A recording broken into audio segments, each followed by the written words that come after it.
It was a record heat wave meteorologists saw coming, but no one expected it to be so deadly, with British Columbia's medical and emergency response agencies unprepared. The usual response that we have based on what happened in 2009 clearly was not sufficient. Poor communication to the public, overwhelmed hospitals, and the collapse of BC Emergency Health Services. It was apocalyptic that night. Saw at least 619 people die in the days and weeks that followed.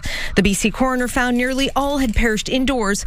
Most were older, poor, and lived alone. It's indoor temperatures that can be the biggest risk for people. The health authorities and emergency officials have made big changes to how they communicate the risks of extreme heat and have developed a comprehensive response plan outlining priorities and levels of alert. Despite all the things that have been done since the 2021 heat dome, we still hear from seniors who are raising concerns about extreme temperatures. There's still confusion around how to get notified about heat warnings, not sure when to leave their homes. Several studies, including a new one from UBC, are now advocating for what they call the right to cool. It's not a luxury, and it's interesting to think of this in comparison to smoke alarms. So, when you move in somewhere, you don't expect to pay more because there is a smoke alarm. It is just, basic safety. And I think with the changing climate, we need to think of cooling in that sense too. 4 years after the deadliest weather event in Canadian history, there's no public memorial nor any plans for one.